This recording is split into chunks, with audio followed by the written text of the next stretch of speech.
fragment d'élégie.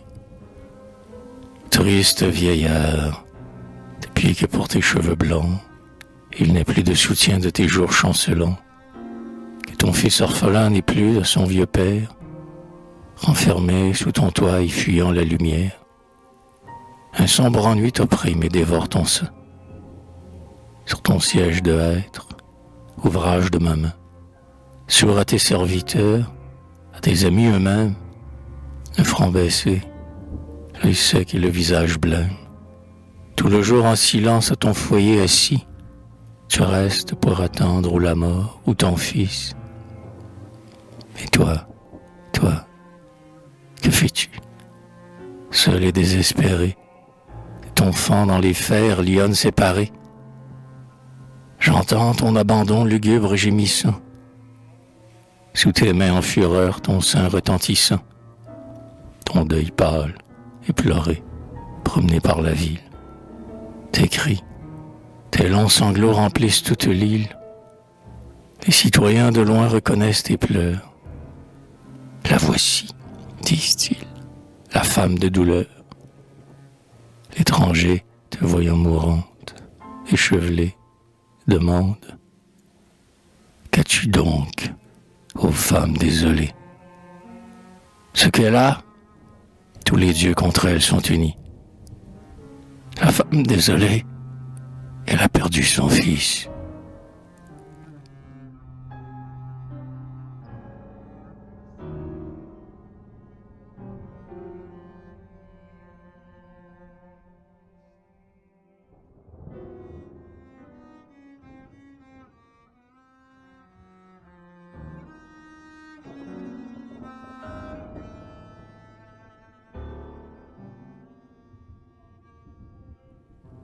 Toujours ce souvenir m'attendrit, me touche, quand lui-même, appliquant la flûte sur ma bouche, riant et m'asseyant sur lui, près de son cœur, m'appelait son rival et déjà son vainqueur.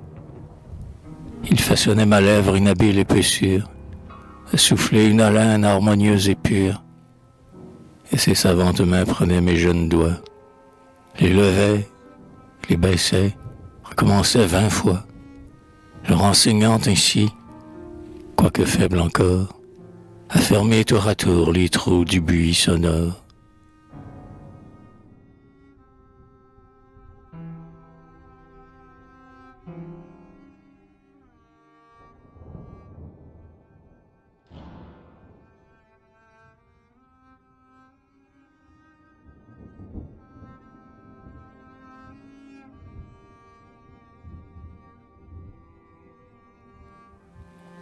À compter nos brebis, je remplace ma mère.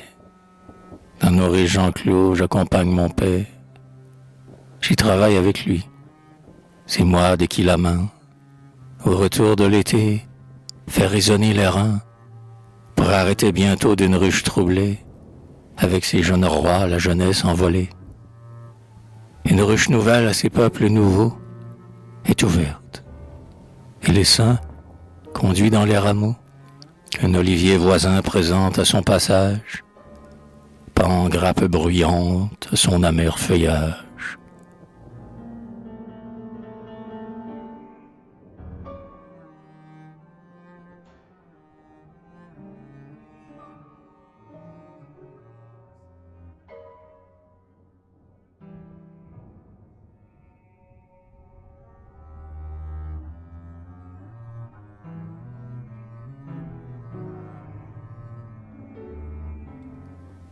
Bel astre de Vénus, de son front délicat, puisque Diane encore voile le doux éclat, jusqu'à ce tilleul, au pied de la colline, prête à mes pas secrètes à lumière divine.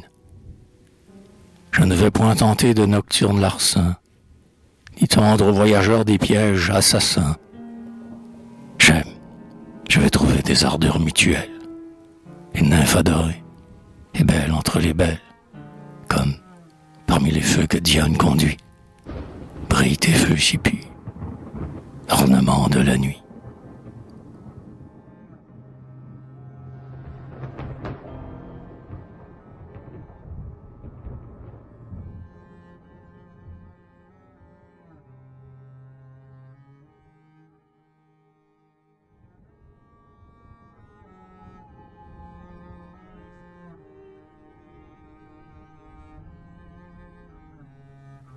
voilà ce que chantait aux naïades prochaines, ma muse jeune et fraîche, amante des fontaines, assise au fond d'un antre aux nymphes consacrées, d'acanthes et d'aubépines et de lierres entourées. L'amour, qui l'écoutait caché dans le feuillage, sortit, le salua sirène du bocage. Ses blonds cheveux flottants par lui furent pressés, d'hyacinthe et de myrte en couronne tressée. Car ta voix, lui dit-il, est douce à mon oreille, autant que le cytise à la mielleuse abeille.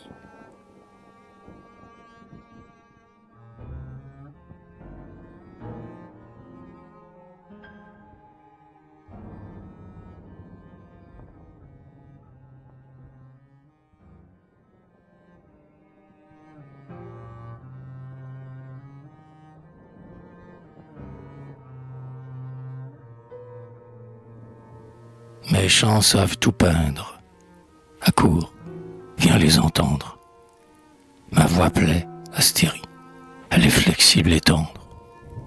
Philomèle, les bois, les eaux, les pampres verts, les muses. Le printemps habite dans mes vers.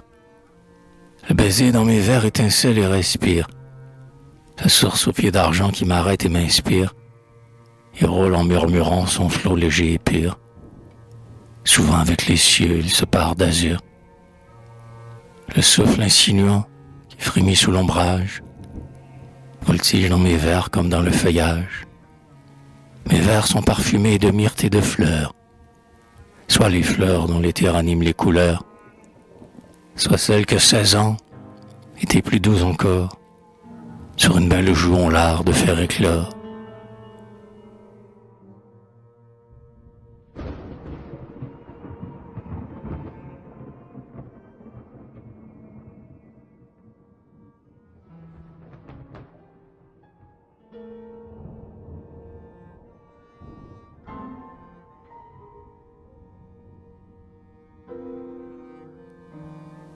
Ainsi, lorsque souvent le gouvernail agile, de Douvres ou de Tanger fend la route mobile, au fond du noir vaisseau sur la vague roulant, le passager languit malade et chancelant.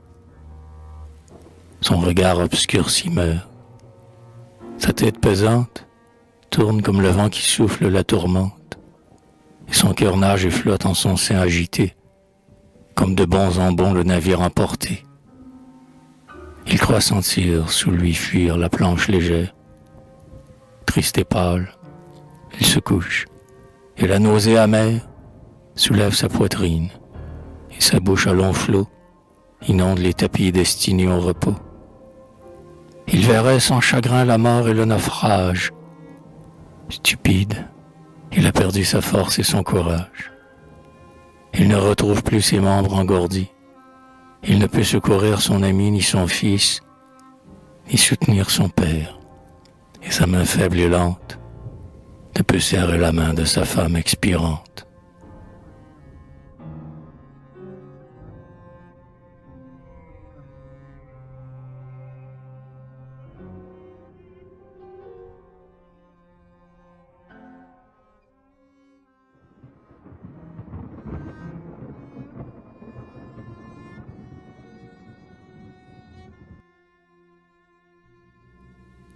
Je t'indique le fruit qui m'a rendu malade.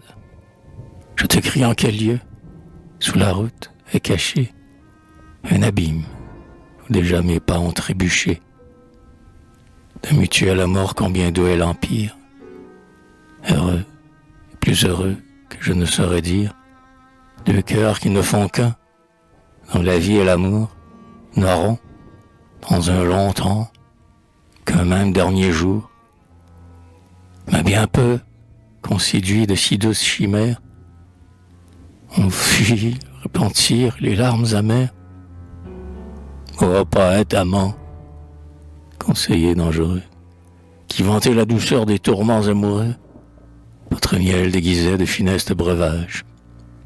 Sur les rochers de baie, entourés de naufrages, allumant dans la nuit d'infidèles flambeaux, vous avez égaré mes crédules vaisseaux. Mais que dis-je? Vos vers sont tout trempés de larmes.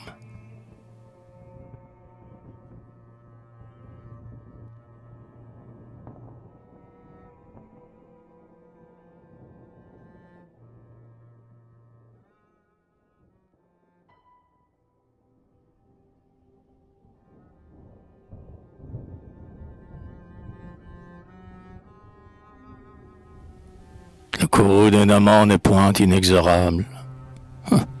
Si tu la voyais, cette belle coupable, rougir et s'accuser, et se justifier, sans implorer sa grâce et sans s'humilier, pourtant de l'obtenir doucement inquiète, et les cheveux épars, immobiles, muettes, les bras, la gorge nue.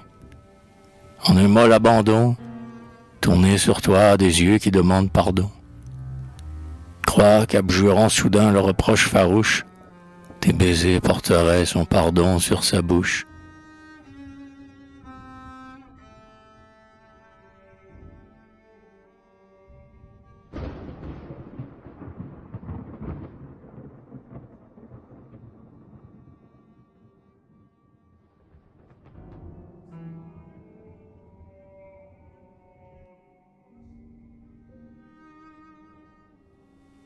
Sans parents, sans amis, sans concitoyens, oublié sur la terre et loin de tous les miens, par les vagues jetées sur cette île farouche, le doux nom de la France est souvent sur ma bouche.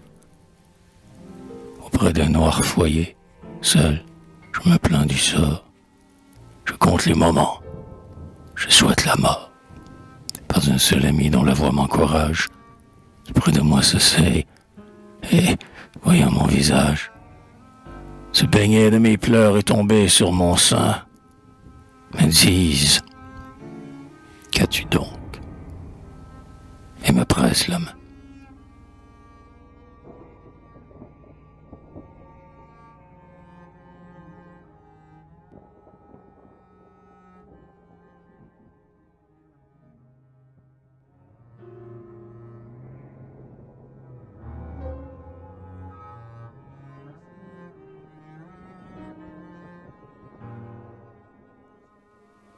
Le doux sommeil habite où sourit la fortune.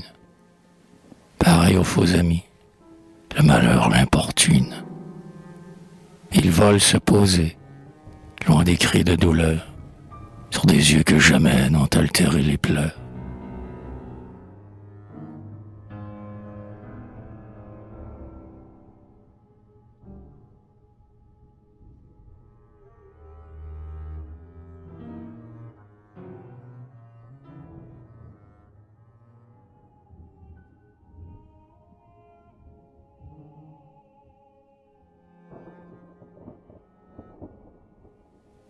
Au sang de ses enfants, de vengeance égarée, une mère plongea sa main dénaturée. Et l'amour seul avait conduit sa main. Mère, tu fus impie, et l'amour inhumain. Mère, amour, qui des deux eut plus de barbarie. L'amour fut inhumain. Mère, tu fus impie. Plutôt Dieu que la trace aux rameurs de Jason eût fermé le Bosphore, orageuse prison, que Minerve abjurant leur fatale entreprise, Pélion n'eut jamais, au bord du bel emprise, vu le chêne, le pain, ses plus antiques fils, formés, lancés au flot, sous la main de Tiphys, ce navire animé, fier conquérant du phase, qui se ravire au bois du menaçant Caucase, lors du bélier divin, présent de Néphélé, téméraire nageur qui fit périr Hélé.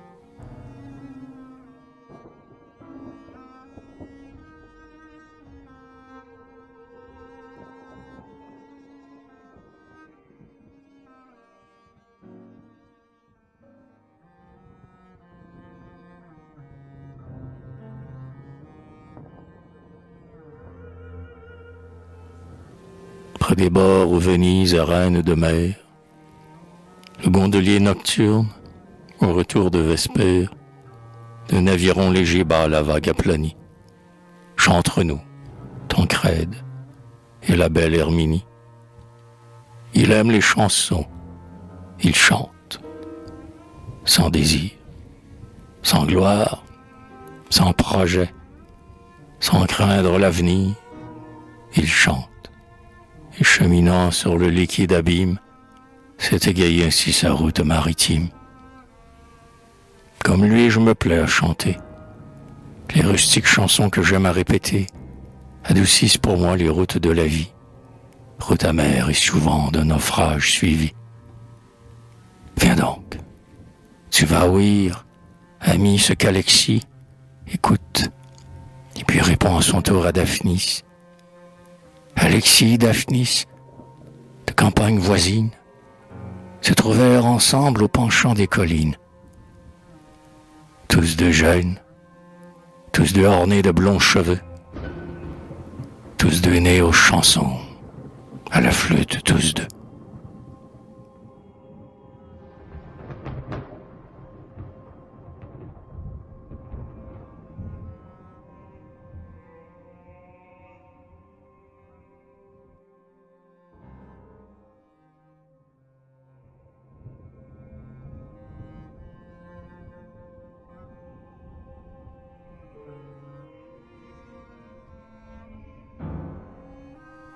Des vallons de Bourgogne, ô toi, fille limpide, qui part de raisin ton front pur et liquide, belle scène, en parlant de ton berceau sacré, descends, tandis qu'assise en cet antre azuré, d'un vers si récusant la muse de mon tout, fait résonner ton onde où le cygne se joue.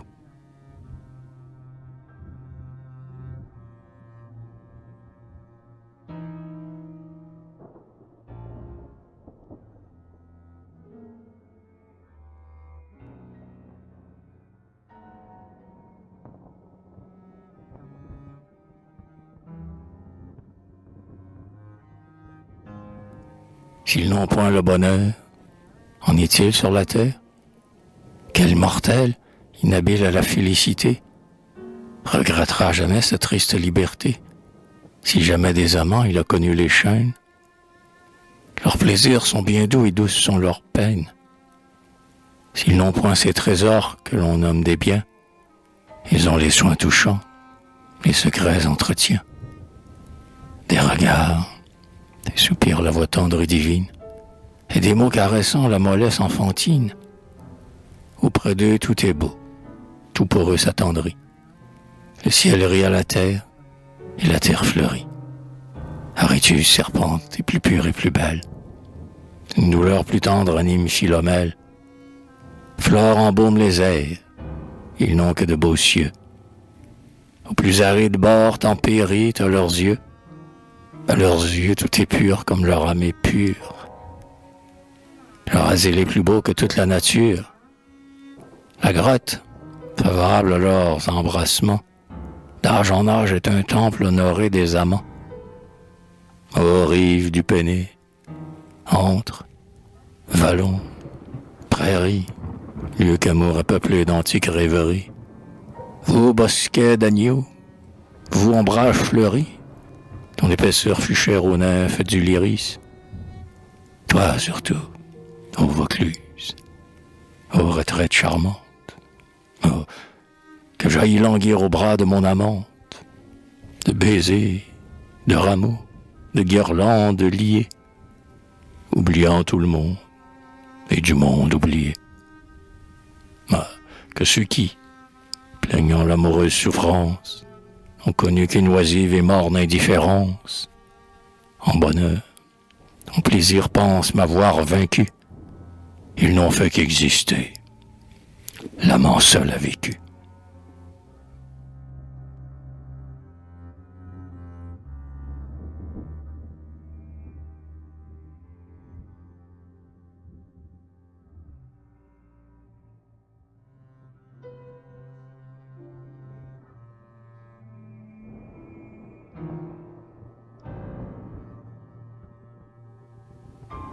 Pour elle, en ce moment, au sortir de son lit, dans ses coupes dont sèvres et mules de la Chine façonnent et fait briller la pâte blanche et fine, les glands dont l'hyémène recueille la moisson mêlent au flot de lait leur amère boisson, où du noir cacao la liqueur onctueuse teint sa bouche et ses lits d'une empreinte écumeuse.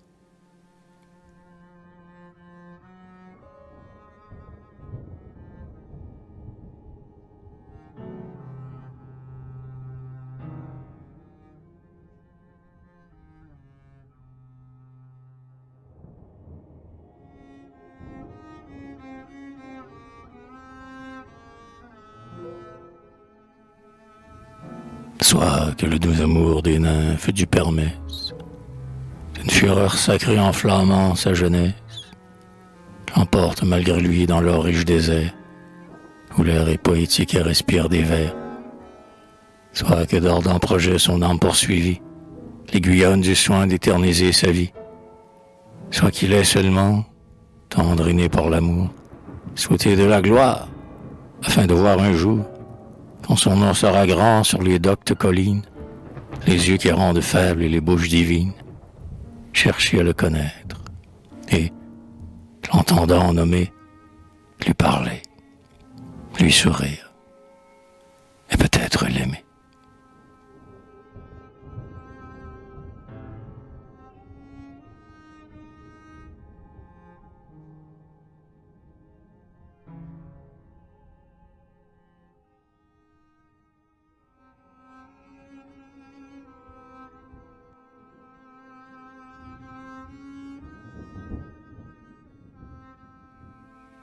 Ainsi le jeune amant, seul, loin de ses délices, s'assied sous un mélèze au bord des précipices. Et là, revoit la lettre où, dans un doux ennui, sa belle amante pleure et ne vit que pour lui. Il savoure à loisir ces lignes qu'il dévore. Il les lit, les relit et les relit encore, baise la feuille aimée et la porte à son cœur.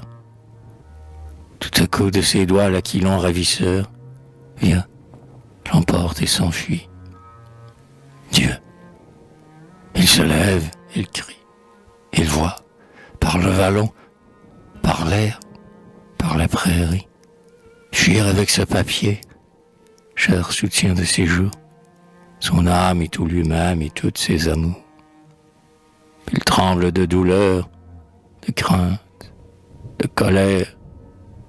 Dans ses yeux égarés roule une larme amère.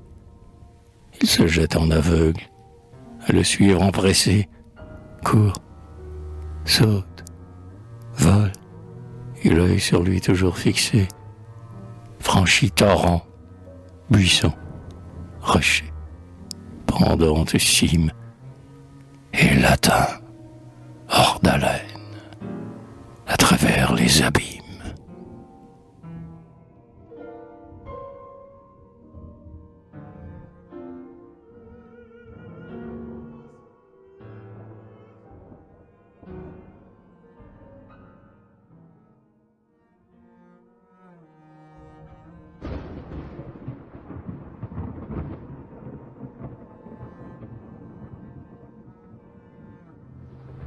Sous le roc sombre et frais d'une grotte ignorée, d'où coule une onde pure aux nymphes consacrées, je suivis l'autre jour un doux et triste son, et d'un fond de plaintif jouit cette chanson. Amour, aveugle enfant, quelle est ton injustice? Hélas, j'aime Naïs, je l'aime sans espoir. Comme elle me tourmente, hélas fait son supplice. Écho plaît au berger, il vole pour la voir, et qu'au loin de ses pas suit les pas de Narcisse, qui la fuit pour baiser un liquide miroir.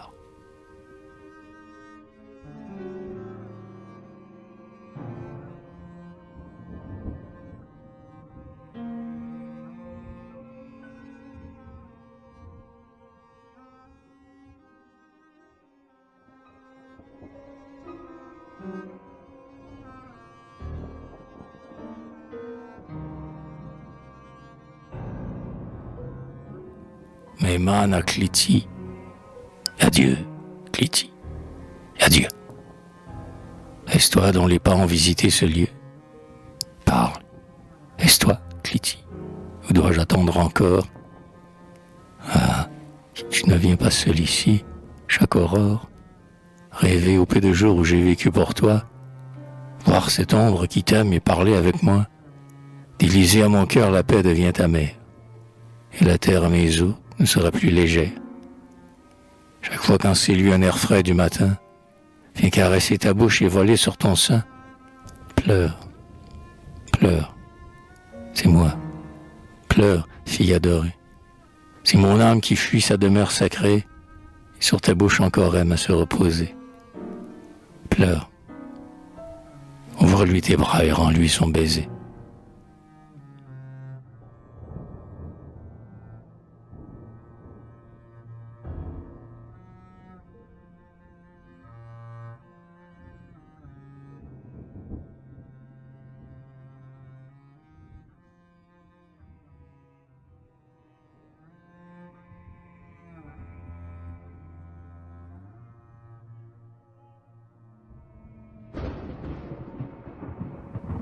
Pour lui, ce praxité là, de sa main savante, des antres de Paros fait sortir une amante.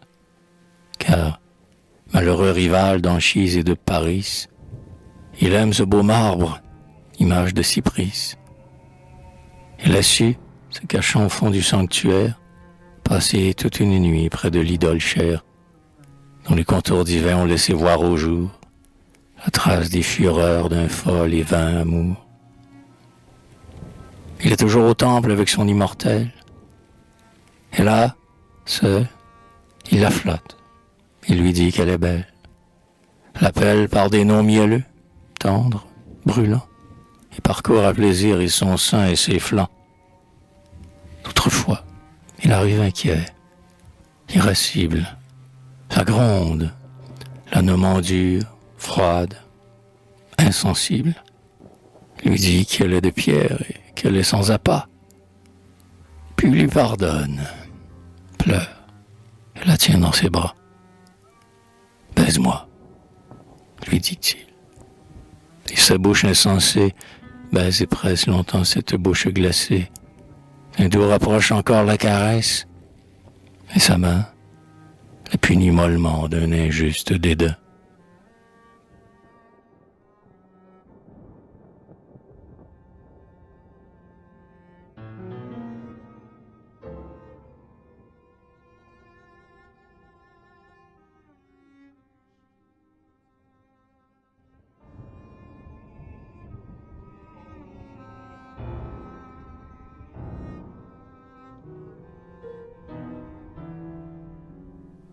Quand, à la porte ingrate exhalant ses douleurs, Tibulle lui prodiguait l'injure et les pleurs, la grâce, les talents ni l'amour le plus tendre d'un douloureux affront ne peuvent le défendre.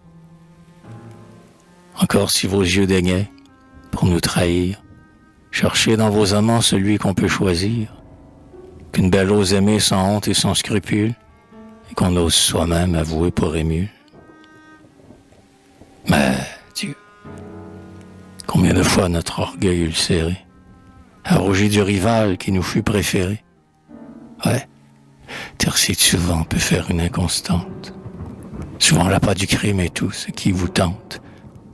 Et nous savons à qui le coupable moitié, immolèrent Astolphe et Joconde oubliés.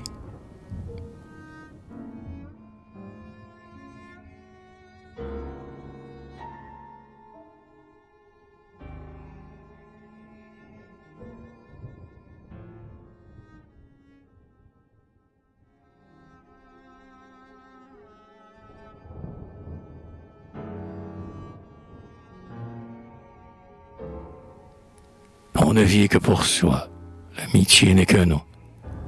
Je veux que mon ami soit hors de tout soupçon, mais je vais, rempli de mon enchanteresse, lui conter mes plaisirs, sa beauté, mon ivresse, ses récits d'amour l'éloquente chaleur, en me disant heureux, a fait tout mon malheur. Peut-être sur ma foi dévorant ma conquête, il vole en m'accusant, assurer ma défaite, me bannir de mon règne et d'un récit d'amour, devenir, s'il se peut, le héros à son tour. Et fier de me devoir une si belle proie, ma colère fera la moitié de sa joie. Paris fut ravisseur, mais les nœuds d'amitié, où Genatride au moins ne l'avait point lié. Patrocle, Abriséis, aurait été rebelle, et Pilate ignorait qu'Hermione fut belle. Tout change. Il est passé, ce temps des vrais amis. Et le parjure utile et honnête est permis. Il se rit de mes pleurs et de sa perfidie. Moi seul, Mais moi songe souffler l'incendie. Moi seul, en vous vantant mon trésor clandestin, j'ai du voleur nocturne aiguillonné la main.